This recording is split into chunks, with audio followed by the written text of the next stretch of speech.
All right. Hey, everybody. Welcome to a special edition, man. Hey, yeah, special evening edition with Conversations with Geoff International. And boy, we have a treat for you tonight. Oh, man. So hurry up. If you're finishing up dinner so you can sit down at the table or you're coming in from carry out, whatever you're doing, hurry up. You got a couple of minutes before I bring this next guest on. And we were chatting just before I popped in, man, and just we talked about grace and humility and just a strong presence, right? And man, so get ready. All right, so welcome again to Conversations with Geoff. And our mission is to bring folks in like you're going to hear tonight from all over the world, different backgrounds, different perspectives, from the streets to the boardroom, from the boardroom back to the streets, or, single moms raising kids and building businesses, to creating communities, safe communities for people with one common mission, right? And that's to leave you with some empowering solutions, to flip the switch on that stinking thinking, that conversation you're having with yourself about yourself. It's the conversation we all have, right? I mean, you probably have one today. Drop it in the chat or the comment section. Let me know how that conversation went. Was it inspiring? Did it bring you joy, or was it kind of like the same old whispering? It's automatic now, so the whole day was just kind of like going through the motions. You ever have those days when you get home and you're like, how'd I get here? Or you get to the office and how'd I get there? Or any of those things. I mean, put it in. I know I'm not the only one that has those experiences, right? But anyway, oh man, so that's part of our mission. And really, guys, I mean, it's important to understand that the internal messaging that we have, we all know about it, on top of the external noise that's going on, right? With tariffs happening, AI going crazy, people worrying about their jobs, spouses getting divorced, all that stuff, man. So it's really important to know that you have the ability. As human beings, we have the gift of discernment. We can take what we have between our ears and begin to switch that switch. Practice some new things. You're going to hear some things about resilience. You're going to hear some things about perseverance. Today, you're going to understand the joy of achieving things that are difficult that you didn't think you could get done today, right? I like what she said. She talks a lot about designing life. I wrote the note down that you don't need a vacation from. Woohoo! Right? That means you have a lifestyle that every day you're in peace. Every day you're enjoying some things, man. So designing a life that you don't need a vacation from. Oh, man. So anyway, let me just, by the way, for those of you who don't know me, my name is Geoff Tyson, and I'm known as the Comeback King and host of Conversations with Geoff International and founder of Comeback King Enterprises, where we provide legendary speaking, consulting, and coaching around the power of the comeback. So, man, listen, got some great stuff coming up. Don't miss out on that. So anyway, let me get to the bio. All right, let me see here. I mean, I'm going to highlight it because there's just so many things. But she's a co-founder, Gwendella Robinson, Dr. Gwendella Robinson, co-founder and CEO of Golden Life Travel, real estate investor, and retired Navy veteran. Born and raised in Southside Chicago, she's a woman of vision, resilience, and purpose. After graduating high school, she embarked on a transformative 20-year journey with the United States Navy. 20 years, man. Proudly served for her country, traveled the world, earned 4 degrees, all funded through her military service. Told you she was smart, right? Get that education on Uncle Sam's dime, baby. Lifelong explorer at heart, she launched Golden Life Travel to help others experience the world with intention and joy. And the trips that they've taken and all this other stuff is just phenomenal. And she has property in other parts of the world that they're investing in and doing all these cool things. And I just want to say she specializes in curating immersive, cultural, rich experiences. I'm going to say it to you again, specializing in curating immersive, cultural, rich experiences for discerning travelers who crave for more than just a vacation. So rather, she's leading a hosted group tour or designing bespoke and itineraries. Dr. Gwendolyn ensures every detail is handled with care. Her signature travel style emphasizes authenticity, exploration, and personal growth. Talking about living your life, living your dream through your life, man. In addition to her travels, savvy real estate investor with both domestic and international holdings, her portfolio reflects a keen eye for opportunity and deep belief in building generational wealth. she shared with me a really cool way how they add properties too. Maybe we'll talk about that as the conversation goes on. So anyway, let me just be quiet and bring to the next conversation with my friend and our next guest, Dr. Gwendella Robinson. Evening. Hey, what's up, Doc? Nothing much. Happy to be here. Glad to have you here. And every time I read your bio, it's like, man, just so many things that aren't in there that should be. I mean, we'd be talking about that the whole night if we did. So, yeah, we really appreciate you being here. So what's going on in your world? Talk to us. What's going on? Hey, just the usual. I'm grinding it out as usual, trying to make the world a better place for people, making sure that people live life like it's golden by traveling the world, getting to see other things, other cultures, because it's much more than what we see on TV. So I would say to people to debunk all of those myths that you may have heard or you may have seen about other people. There's no better way to really dispel those myths than to travel yourself and to actually meet people and see people. And what you'll realize is that other than having a language barrier, but now with all of the technology, there's really not even a language barrier, but we're definitely more alike than different. Yeah, I love that, because what do we all want? To have some peace and calm and Yes. pleasure in our life. And like you said, other than the language barrier, there are more commonalities. So what are some of the coolest spots that you've been in recently? I mean, I see you all over the place. So recently this year, there was a ladies trip. We call it the Queen's trip to the Maldives, Melanin Queens in the Maldives. Yes. Yes. And so that was a phenomenal trip. They were all women, 14 women, 12 of who were married. And then there were a few that were single. And we traveled to the Maldives because we all had something in common. Everybody had jobs that were stressful.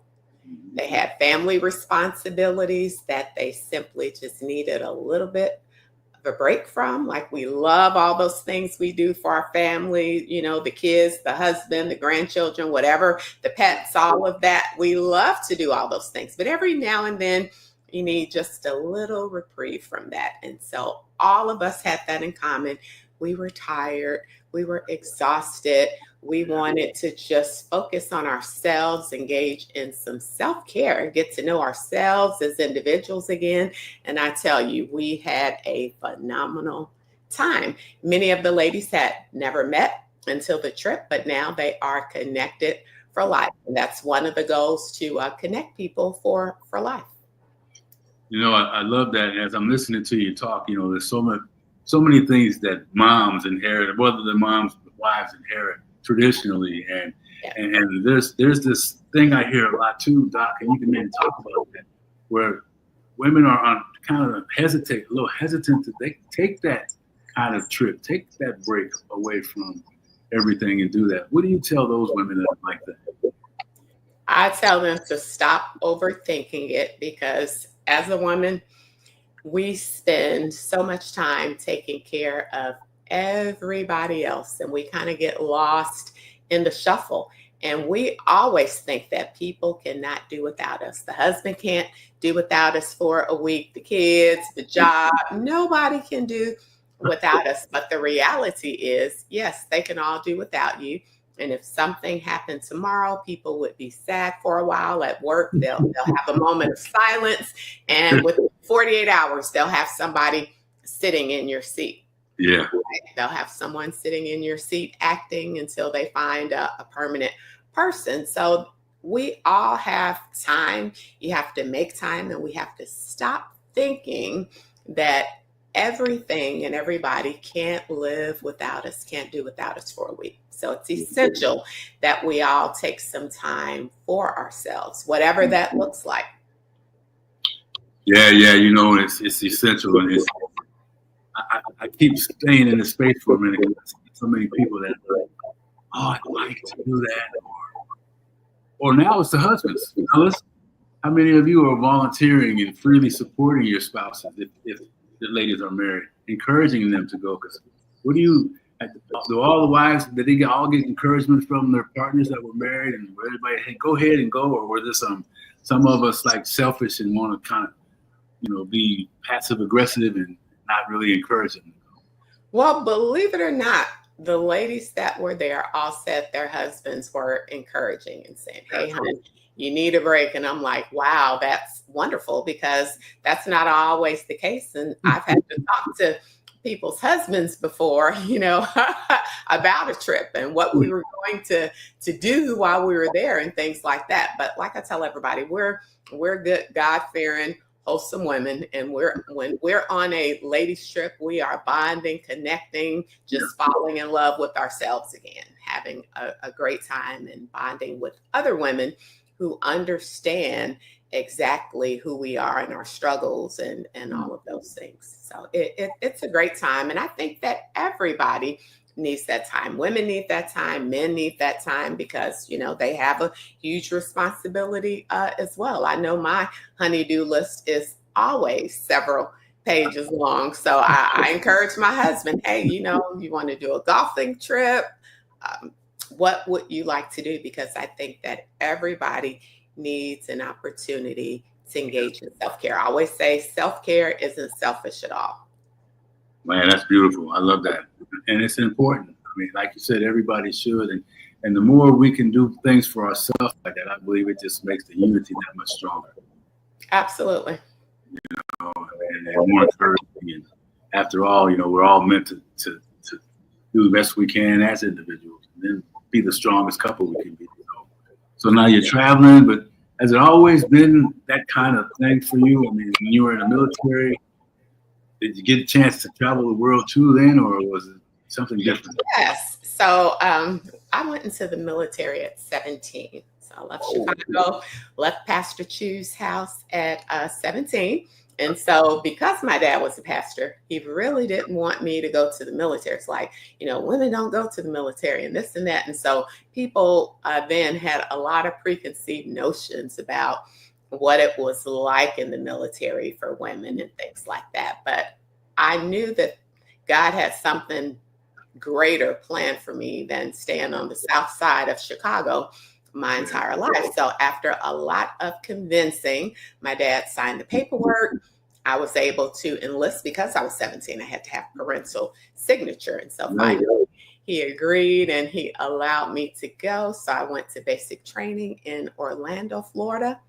And coming from Chicago, where it was very cold, going to school when the wind chill factor was like minus 60 degrees, Florida was wonderful. Yeah. Florida, I went to San Diego for more really nice weather. And then my very first duty station, you know where it was? Naples, Italy, which is what we know today as the Amalfi Coast. So 17, I am living life definitely like it's golden on the Amalfi Coast in Italy. That is where the travel bug started. So since then, I've always loved to travel. Specifically, the Navy, you have an opportunity to really travel, especially if you're on a big gray ship. And I was on a ship for several years. And on a ship, you do 6-month deployments to where you may visit the entire Mediterranean in a 6-month period. And so that's what we had done back in 90. We did a Mediterranean cruise. So I've gone all over Europe, love Europe. Yeah. And so that was my introduction to travel. And what they say, I've had the bug since then, since 17. Well, those places you mentioned, it's hard not to. I'm still back to the States. Right. Now, of course, that waxes and wanes, right? Because once you marry and you have children, your priorities start to shift and you have other things to do, like run kids around to sports and band and all of that. So you may not travel as much, but then they grow up, they go to college, and you find yourself again. So that's exactly what happened when people went to college. It's like, oh my goodness, you cry for like a day or two. Then it's like, I have all of this free time. What am I going to do? And honestly, that is when I started my travel business because I found myself with all of this free time. And so that you've been planning everybody's travel for the last 20, 30 years anyway. That's what you love to do. So you may as well make it your business. And I did. So it is true that you can turn your passion into a business. You most certainly can. That's what I did. Travel was my passion, and it's now still my passion, but it's also a business. Yeah. You know, I love the going back to because you shared some pictures of the when you and the ladies went on the trip, and you can see just the settings was all real, like you said, just bonding and quiet, peaceful, and beautiful as can be. And then you go back and you figure out where you are in your life. The kids are gone, and now you're traveling. Is that when you started investing in some stuff nationally at that point too, or were you already investing? Yeah, so everybody has that moment of clarity when that light comes on and you say, wow, why wasn't I doing whatever it is like 20 years ago or 30 years ago? So what happened with that is we were in Punta Cana, right? And so I met some people, realtors and investors and all of that. And so they told me, I shared this really wonderful opportunity about investing in the Dominican Republic, which is, one of the fastest growing areas, and it's the most visited destination in the Caribbean.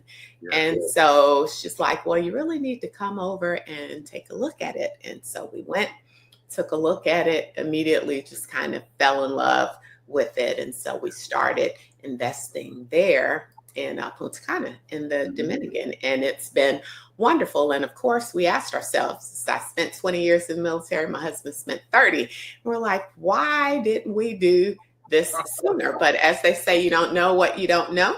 Yeah. But when you know better, you do better. So we said, hey, we like this international space. And we started investing there. We're continuing. We plan to buy a few more units over the next year, and then kind of look at some other places, kind of diversify in a few other areas as well. Nice. So what would you tell some people from what you've learned?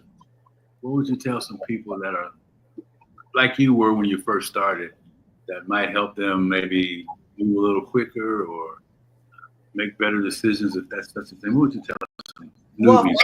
Well, what I would say is don't be afraid, right? Because we can literally talk ourselves out of anything, and we can allow other people to talk us out of things, right? We'll have this idea, I want to invest, because we know that most of the millionaires in the world have acquired their wealth through real estate investing, right? We know that. So obviously there's something to it, right? It's a strategy that works. But I know people that will literally say, well, why do you want to do that? And they will, try to talk you out of it. And a lot of times we start to second guess ourselves and do what they call analysis paralysis, and we'll sit and analyze it, and we become immobile, and we will never actually execute and complete whatever it is, because we think of all of the 20 things that could go wrong. But I say for all those 20 things that could go wrong, there are 20 to 30 things that could go right. So have to learn to balance that out and say, hey, the worst that could happen is we'll learn a lesson, right? Because I've spent many, many years in school, and all of that schooling was expensive. I didn't have to pay for it, but it was still expensive for my employer to pay for, right? And so I said, if you look at investing the same way, if we mess up, it's tuition, because one thing's for certain, you will learn from it and you won't make that same mistake again. And have we made some mistakes? Yeah, with some domestic properties and things like that. We've made some mistakes, learn from them, and you just pick up and move on. Yeah. That's a great story. And as you were talking, I was thinking about just sharing something from one of my coaches. Why do we always go to people that have never done anything near what you want to do? Right. And they confirm the reasons that we shouldn't do it and we don't. Yes, absolutely. It's always the naysayers that are confirming. It's not the person that has 20 or 30 properties that's been doing it for years. We're not talking to them. We're listening to Cousin Johnny and all of those people who have never invested in anything. Yeah, and riding in your car because they don't have a car. Yes, right. I mean, I'm laughing, but it's so serious, and Yeah. so many times we stop, that. So I mean, that's a whole nother conversation. And what you have to learn is to surround yourself with people that are doing that very thing, because what we started to do is surround ourselves with other investors. People who were new investors like us, people who were extremely seasoned investors that have been investing for 30, 40, 50 years. And they knew the game, right? Forwards, backwards, sideways, all of that. They had made all of the mistakes, so they can keep you from making a mistake based on their experience. So you have to surround yourself with what I consider subject matter experts versus listening to Cousin Johnny, who has good intentions, but Cousin Johnny doesn't have a clue. Not a clue.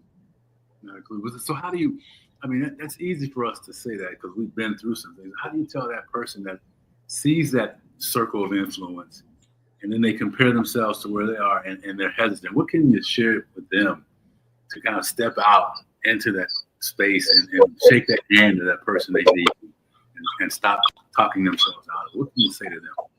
Well, you can share your experience as to how you did the very same thing, how maybe initially you listened to people, which is probably why we didn't do it earlier, right? Because we didn't know anybody else that was in this space and doing it. So it's very easy to allow those negative thoughts, right, to enter and cause you not to do something that you've thought about, you've looked at the risks, you've looked at the benefits, but as soon as this one person says this one thing, it's like, oh, okay, yeah, you're right. I'm not going to do it. I'm not going to do it.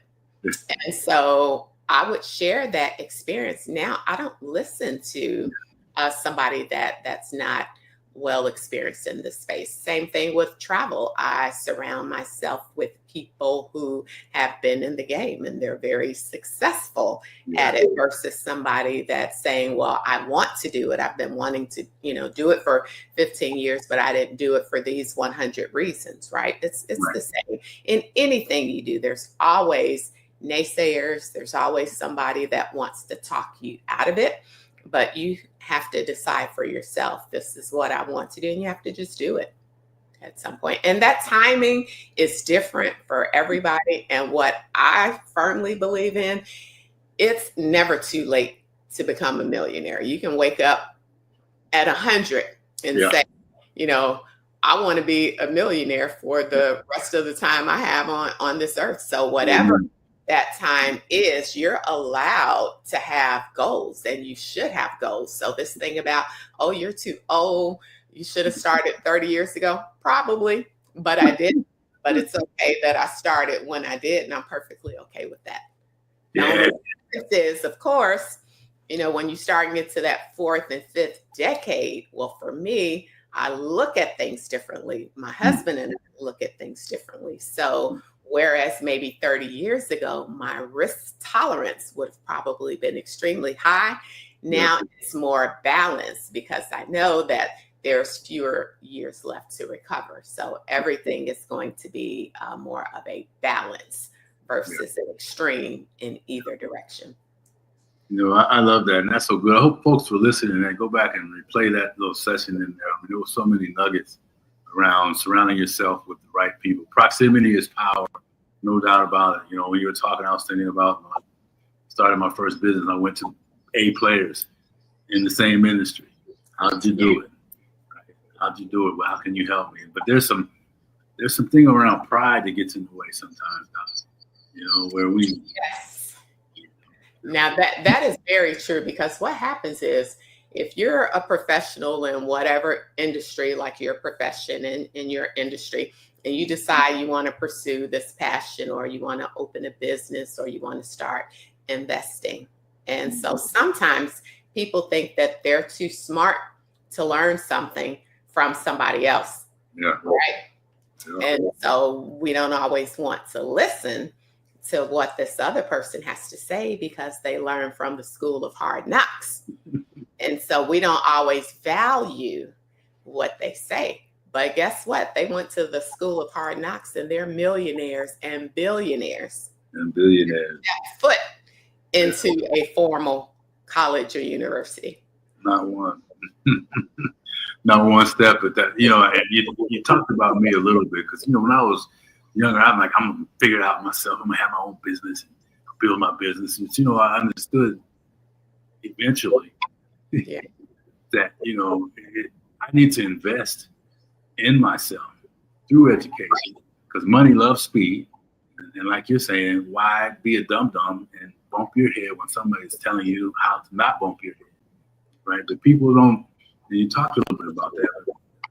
What do you say to that person that thinks you're talking about them, but they're afraid to invest in training and education? They're afraid to invest in themselves. Yeah, so that's a big one.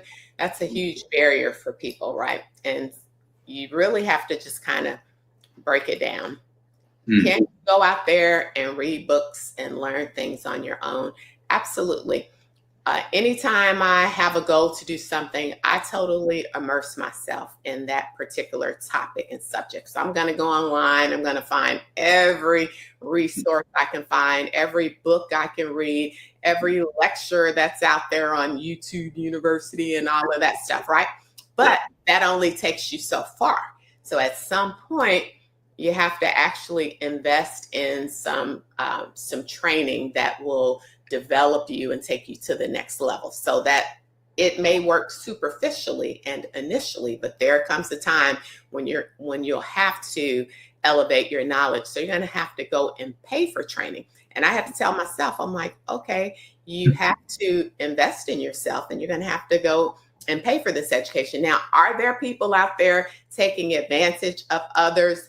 Absolutely. So you have to be very conscious about who you're training with and where you're training and the amount that you're willing to invest in yourself. And so for everybody, that looks different. You have to decide what that looks like. And I would tell anybody, you don't have to do it all at once. You can have a 2-year plan to where you're gradually doing training, but the objective is to continue to learn, because if you want to master anything, if you want to become a subject matter expert, you have to be well studied on whatever it is. And that's done over time with different people, because different subject matter experts have different perspectives. So even taking training with more than one person is always beneficial, because they have very different experiences, perspectives, and everything to share. But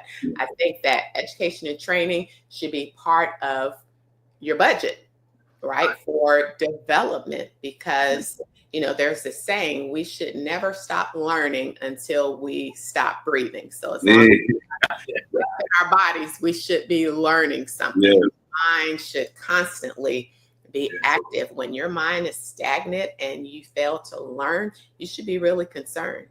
Yeah, I like that. When you fail to learn, you should be really concerned. I don't know if you're meant to do that, but that's how that tied up. So I like that. And so you're doing all these things, you learn. I got to back up this for just a second, because 20 years in the military, you were talking about leadership and learning from people. Can you, and a female, in the military, what can you share about when you're in a situation where you may be dealing with someone that's disrespectful, that whole issue around the real stuff that happens in life, in military and business, everywhere, where women and certain people of color they don't always get a fair shot. And obviously that didn't matter because you've done some successful things. What can you talk about that for just a second? Well, so what I will say is, of course, there are always people that will try to become obstacles in your career path. And you have two choices. You can either allow them to be an obstacle, or you learn how to overcome the obstacle, right? So one thing my great grandparents and my grandparents and my dad taught me is that you have to work hard. You have to work twice as hard and be twice as good. And I remember saying, well, why do I have to work twice as hard and be like everybody else and just work regular, right? And they're telling me, no, because you are an African-American woman, you're going to have to work twice as hard and be twice as good. And of course, growing up, you're like, what does that entail? And once you get out there into the workforce, the military, corporate America, whatever it is, you do realize that you do have to prove yourself. Yeah. For lack of a better phrase. But yeah, I mean, it is the reality. But I can honestly say I've never experienced any overt racism, right? But I've never experienced it straight out. During my time in the military, it was really a great experience. If I had to do it all over again, I would do it in a heartbeat. But it taught me a lot about what's the basics, right? You meet people that came into the world with money. So these 20-year-olds already have, they have their investments and their IRAs and their trust funds and things like that. You're like, oh, what? And so you learn from them and you're like, wow, okay, this person's 20 years old and they have Fidelity investments, they have mutual funds and they're investing in stocks and they're doing all the things. And you learn that I need to do those things too. So there's a lesson in everything. So I think I've always chosen to, rather than see the obstacles and the barriers that were there, really focusing on how to utilize all of that to my benefit and learning from people I've always utilized to my benefit. Well, I believe that's why you didn't probably have any issues like you're talking about. You were looking not so much at the mess, but what matters. Yeah. And I always said, we don't even have to like each other, but we will show each other mutual respect. Yeah. Right? Because first, we're human. Yeah. We're the human race. We're both human beings. So we will treat each other with respect. We don't have to be buddies or, we don't have to be best friends. You don't have to invite me over for dinner, but we will treat each other with respect. And as long as we establish that, it's good.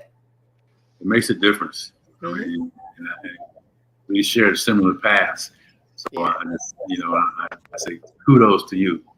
Yeah. So I believe that everything is an opportunity. It's all in how you approach it, how you view it, and how you choose to allow things to affect you. So they'll either inspire you to do better, or it can have the opposite effect. For me, it was always that inspiration to do something better.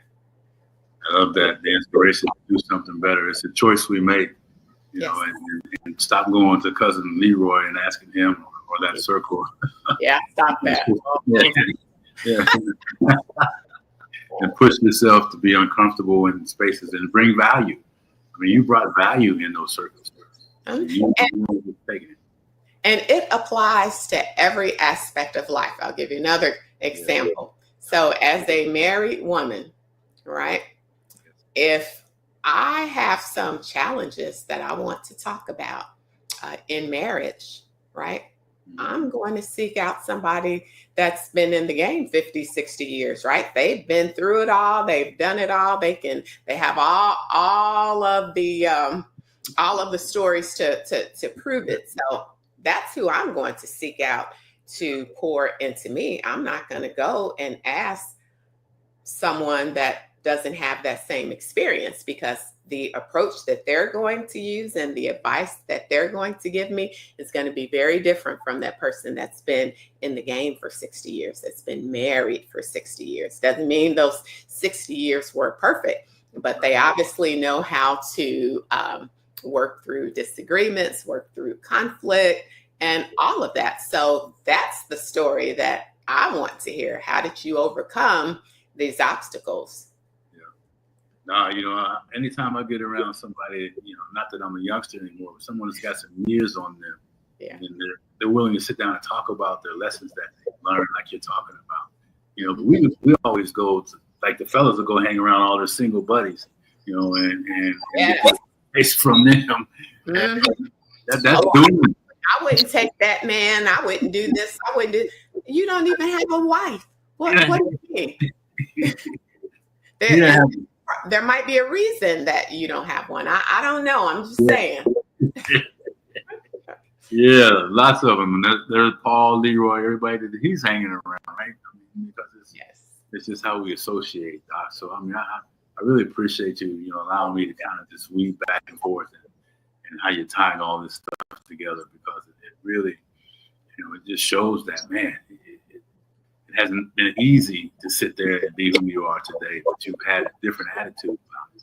So as we kind of start winding down, and we've talked about several different things, what can you summarize in a couple different ways? The military experience, and then corporate life, and then we'll close it up maybe with the personal side. Okay, so I would say that my military experience influences my corporate experience. The reason is, every single time that you're promoted in the military, it comes with specific training, right? And you go to training, you're going to school, so you're always learning. So that is imprinted in who you are, that you need to continue to learn. And every promotion comes with new knowledge and new skills and all of that. I took that same attitude into corporate America. And so I was able to do very well in corporate America because it was exactly the same concept. When I went into a position, I immersed myself in it, learned everything I possibly could, read every book I could read, every policy, every directive, everything. I wanted to know as much as I possibly could. And I would do that for like a year or so until I really felt like I was truly a subject matter expert. That's what I did. I was going to know everything, frontward, backward, sideways, you name it. And that's just me until I feel comfortable in being that subject matter expert. So it's really about your approach. And so my approach has always been full immersion. Go get it head on. Make sure that you are the expert. Make sure that you are the fixer. So that's the other thing I do. I fix things. So most of the time in my personal life, professional life, and otherwise, when things are broken, people want me to come fix it for them, or they want advice on how to fix it. So in my corporate job, when an area was failing, they would say, okay, we need you to go in and do X, Y, and Z. And I'd go clean it up and have it running like a well-oiled machine. And I'm like, okay, what's next? So that, because for me, if you can fix things that are broken, you can do anything. So most people want to go into a job and they want a well-oiled machine. Right? I talk to other people all the time. They say, hey, I want to get to this particular level, and I want to do this, and I want to do that. And I'll say, well, these other 3 jobs are open. Why not apply for one of those? And, oh, that's too much work. Or that place is a mess. And I said, exactly. That's exactly why you should go there. It's a mess. Show them your expertise. Correct it. Fix it up. Make it shine. What better way to show your expertise and your mastery than going and taking a problem, solving it, right? No, that's really a powerful nugget that they don't talk a lot about. It's in corporate America. I was listening to you. I'm thinking, oh yeah, that was my journey. Yes. I raised my hand every time it was something. Absolutely. Oh, okay. Where? A When? challenge, a difficult project, or whatever it is, I'll do it. I'll do it. Right. Because it's at rock bottom. Yeah. Whatever you do is better than it is, right? But it's easier. It's easier to fix crap than. So if you really go in there with the right attitude and the right intention, you can just do anything. Like the sky's the limit. And so anytime they needed something fixed, I would fix it. And to this day, sometimes to say, hey, we need you to do this or that. I'll do it. No problem. Yeah. And it takes less time to fix the mess than it does, to take something that's really running well oiled to the next level. I mean, give me the mess. I love that. Mm-hmm. That's true. That's true. So then, personally, to the people out there that are wanting to, today's world, Doc, would you agree that there's no better time than now to pursue your lifelong ambition is to step out, become your own business owner, and with technology and everything in its place now. You did it. You're living the life, making choices, creating a lifestyle that is fantastic. Yes. So I think, and I think differently. I think there's two paths. So some people are of the school that in order to become, this millionaire, billionaire entrepreneur, that you have to quit your job. And in fact, when you go to a lot of training, especially as an investor, the first thing they want to say is, okay, yeah, well, in 6 months, you need to quit your job. And I bought these 5 properties and I quit my job. And I'm saying, great for you. Maybe that works for you. Yeah. Okay, if that's what you like. But I've always thought, why can't I do both? Why do you have to choose one or the other until I say that that's what I want to do? Yeah, I like that. And so there's the other school that says you can be an entrepreneur, you can be an investor, you can have your own business, and you can still work in corporate America if you choose to. Right? Because depending on your profession, if you have any type of license, once you stop utilizing those licenses, they lapse. And if times ever got hard and you needed to reacclimate yourself, you have to go back to school. Who wants to go back to school all over again? I mean, you've already spent enough years in school. So you have to really look at the big picture. Now, what I did realize for some, after really analyzing a lot of people that said, oh, I quit my job.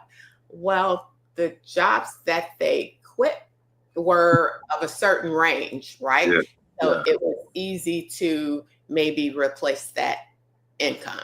That's right. And for others, it's a lot more difficult it takes longer, should I say, to replace the level of income that they may command, right? And so and some people are just choose not to choose one over the other, and we'll do both. So for me, this point in my life, I do both. Yeah. I think it's possible. I mean, at some point, I will stop doing both and just kind of focus on my businesses. But yeah, right now I do both, and I don't think people need to feel like they have to choose. That's another reason that people are apprehensive, because everybody wants to tell you to quit your 9 to 5 in order to be successful in this industry or that industry. But I don't think you have to do that. If you can and you want to, it's great. Yeah. Hey, listen, I agree. When I made the transition, I had created the corporate world that I was pretty much my own boss. And could have done it forever, but they started playing with my money. So I'm saying, okay, well, I looked over here and I was able to do that. Right? I love it. About, if it makes sense and it's easy to do, then all means, position yourself, stack some coin, invest in some coin, and however it is. So I like that. I like that suggestion. So listen, tell me something. How do how do people get a hold of you in your travel business? I want to make sure we get that out before we get out of here. Yes, absolutely. So our website is really simple. It's living my life like it's golden, travelmovement.com. And we have 2025, 2026, and we're actually populating 2027, because when you talk about traveling in the international space, and you're traveling at that 5-star level, which most of my clients are, they want time to plan for these major trips and things like that. So we have things populated normally 18 to 24 months in advance. So that's plenty of time to make your plan and execute and live out your bucket list. Yeah. Bucket lists are made to be checked off. Right. And so do you also have a community? I'm not sure if that's a public community or a private community. Yes. So I have a Facebook group. I have 2 of them. The Facebook group is the same. It's called the Golden Travel Tribe, and it's a public Facebook group, and we have a lot of people in there. They all share their travel experiences. Sometimes people are just wanting advice. They don't even have to buy anything. It's really about building community. I have people in there that just want knowledge. They want to know things for whenever they decide to go. And then there are extremely seasoned travelers that are traveling 5, 6, 7 times a year that are sharing that. So it's really an inspirational. And then we also discuss lifestyle topics. We talk about, maintaining our health while traveling, or just living a healthy lifestyle, period. And then I have a couples group called Couple Conversations.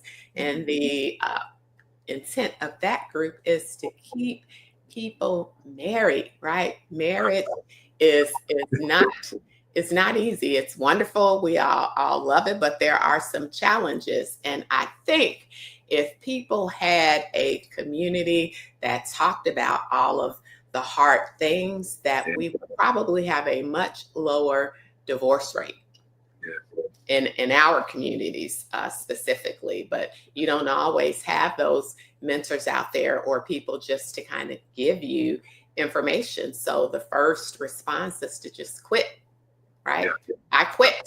Yeah.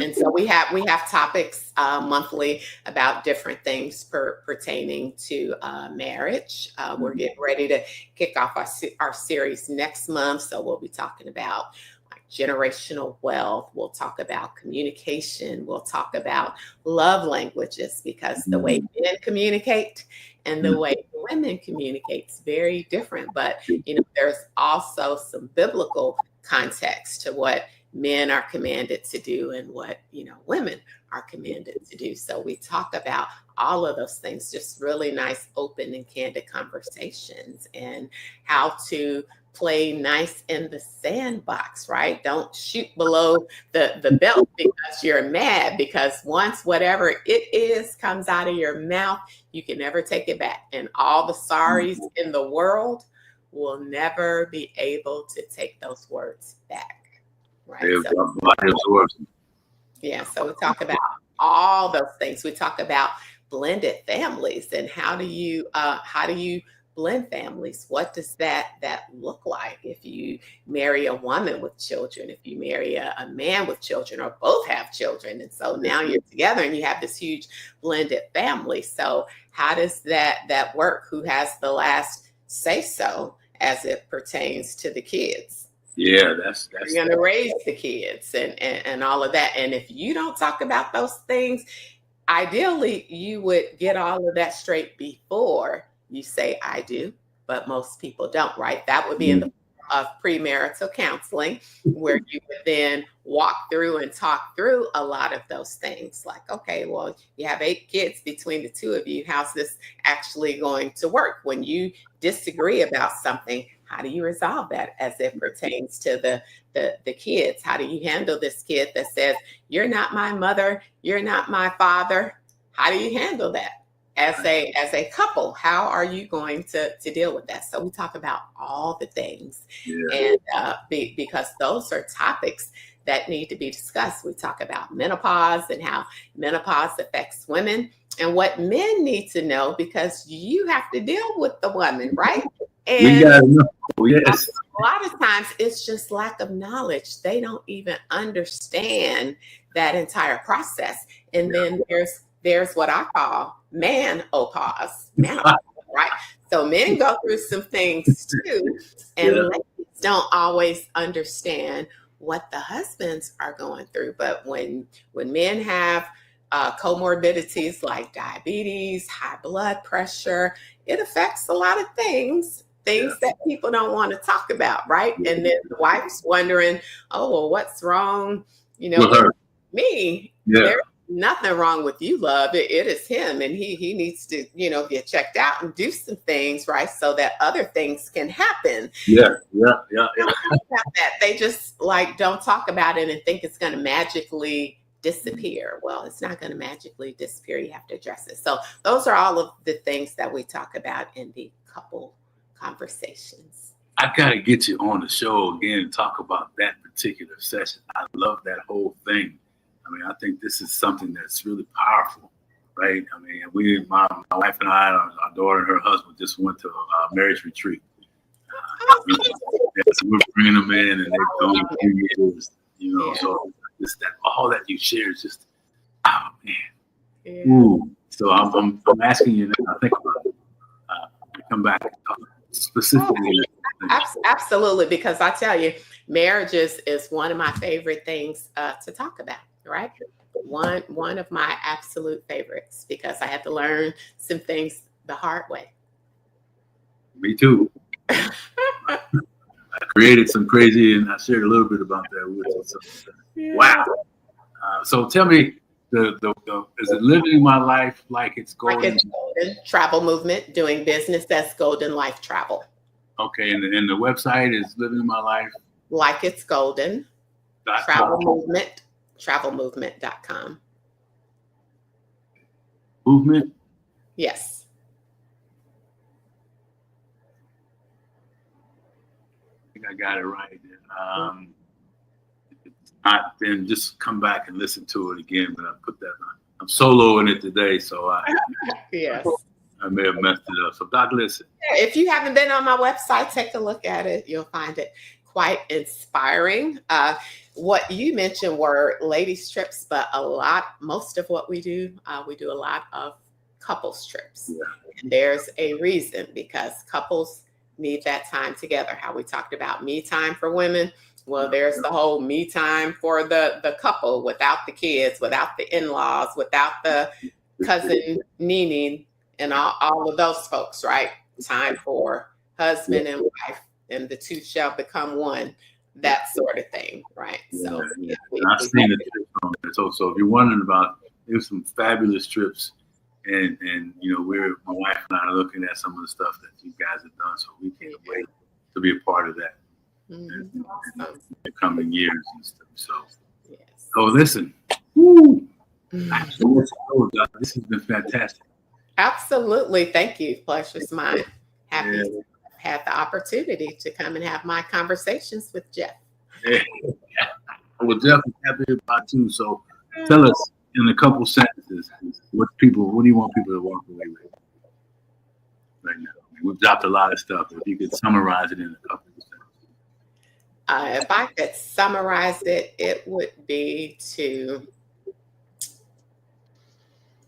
never let anyone dim your light, right? Because there are so many forces out here that will take that little seed that you have, whatever that seed is, to become something, to do something different, right? People will destroy that seed, whereas we should be watering that seed so that it yields something, some fruit. And I would say that's the takeaway. Don't ever anyone to do that. Ooh, boy. Amen. So, Doctor, I'm going to let you go. Thank you so much for everything you've done tonight. All right. Thank you. Have a great rest of your evening. All right, we shall. We'll see you. Promise me you're going to come back on this whole marriage thing, girl, because I know we need to. Absolutely. I could talk about marriage and love and marriage for hours. Yeah, well, we're going to do that for sure. So, you take care. Thank you. All right. Okay. Have a good evening. Bye-bye. So, man, listen, when you just plan on going back and listening to this again and reaching out to her. I mean, they do amazing things as a couple, as women, and separate trips. All those things she's talking about is all real stuff, right? And most importantly, I mean, you can tell from her genuineness, it's all about, man, what she's saying is real and she means it. And she said, never let anybody else dim your light. You know, like, stop trying to fit into a picture frame that you've already outgrown, man. Right? The external noise, we talked about all that stuff. So I encourage you, play this, so you couples, play this situation back, take some time, reach out to her. If you can't get a hold of her, please reach out to me. I mean, they do some really phenomenal stuff, and they're just getting started. They've been doing it for a while. So anyway, thank you for spending your evening with us. The special edition Conversations with Geoff and Dr. Gwendella Robinson.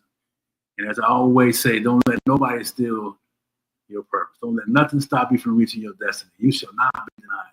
And flip that script on your stinking thinking. Change the conversation you have with yourself about yourself and step into who you're meant to be. And like she showed you today, it's possible to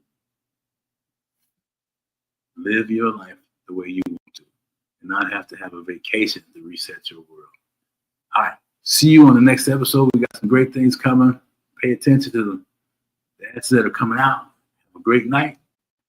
Reach out to Doc when you get a chance. You won't regret it. Take care, guys.